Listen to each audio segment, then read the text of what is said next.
Malam itu seorang pria pulang lebih cepat dari biasanya, berharap menemukan kehangatan yang lama hilang di rumah sederhana. Namun langkahnya terhenti di depan pintu kamar, karena suara bisikan sama terdengar jelas dari balik tembok kayu yang tipis. Jantungnya berdetak tak beraturan, keringat dingin mengalir di pelipis, seakan tubuhnya sudah tahu kebenaran yang menunggu. Perlahan pintu kamar didorong terbuka, cahaya lampu temaram menyinari dua bayangan bergerak di bawah selimut kusam. Matanya membelalar, napas tercekat. Sosok istri yang dicintai terlihat dalam pelukan erat sahabat yang paling dipercaya. Dunia seakan runtuh dalam sekejap. Tubuhnya membeku, hanya berdiri menatap pengkhianatan paling pahit sepanjang perjalanan hidup. Istri dan sahabat itu terperangah. Wajah pucat penuh rasa bersalah. Namun semua sudah terlambat. Luka terlanjur tertanam. Kenapa? Suaranya nyaris tak terdengar, hanya bergema dalam ruangan yang mendadak bisu, tanpa jawaban, tanpa penjelasan. Sahabat menundukkan kepala, bibir bergetar, mencoba berkata, tetapi air mata pria itu jatuh lebih dulu, deras tanpa henti. Pria itu berbalik meninggalkan kamar, langkah berat, seakan lantai menolak menopang tubuh yang dipenuhi luka dan kecewa.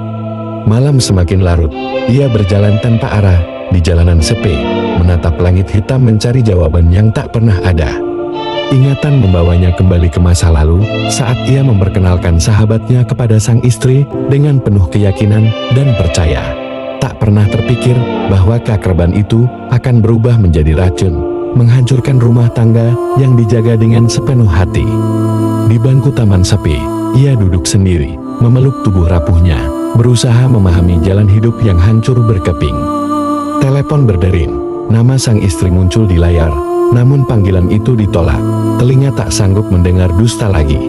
Pikirannya dipenuhi pertanyaan, mengapa harus sahabat sendiri? Sahabat yang sejak lama dianggap saudara, kini berubah menjadi pengkhianat. Matahari pagi menyambutnya dalam kehampaan, ia pulang dengan mata sembab, memasuki rumah sederhana yang kini terasa asing. Setiap sudut rumah seakan menertawakan kelemahannya. Suami dikhianati, sahabat menusuk dari belakang, dan istri tenggelam dalam dusta.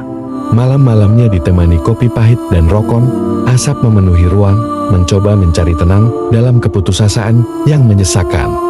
Desas-desus mulai beredar di lingkungan kecil, tetangga berbisik, menebak cerita, sementara ia hanya tersenyum hambar, menutup luka rapat-rapat.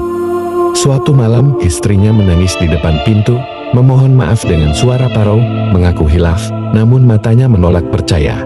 Tatapan yang dulu meneduhkan kini terasa kosong, seakan hanya menyimpan 1000 kebohongan, bukan cinta yang tulus lagi. Sahabat mengirim pesan panjang, meminta kesempatan bicara, namun pesan itu dibiarkan membeku tanpa balasan, terkubur bersama kepercayaan. Ia memilih pergi jauh, meninggalkan rumah beberapa hari, mencari ketenangan di kota asing dengan wajah penuh kehampaan. Di kamar hotel murah, tubuhnya rebah, mata menatap kosong ke langit-langit, pikiran tersesat dalam luka yang menganga. Bayangan wajah istri dan sahabatnya menghantui, senyum yang dulu indah kini menjelma pisau tajam yang menusuk hatinya.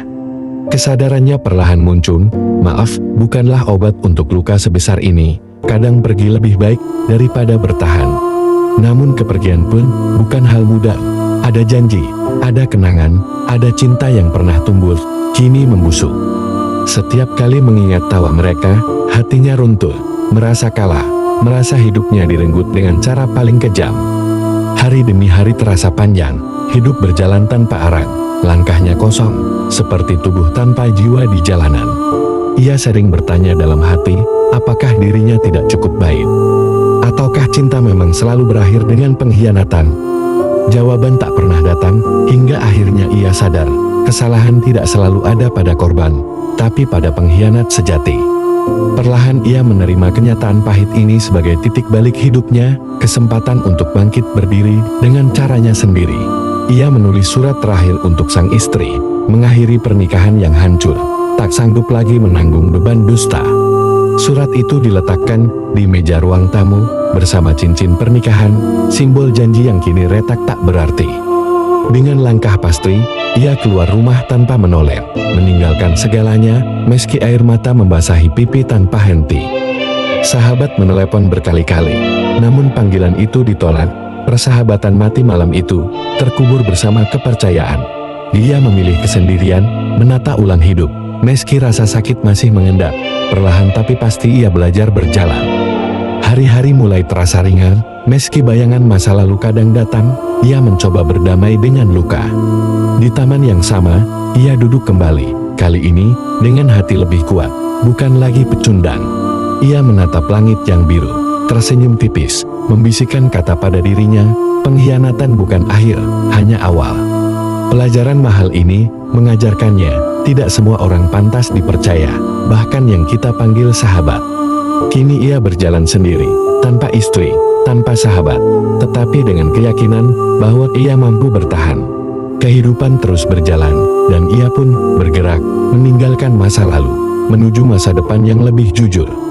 Dalam kesepian, ia menemukan kembali dirinya, seorang lelaki yang pernah hancur, namun kini bangkit perlahan.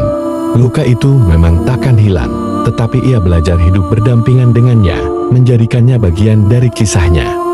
Akhirnya, ia berdiri menatap dunia dengan berani. Meski terluka, ia selamat, dan siap memulai perjalanan baru.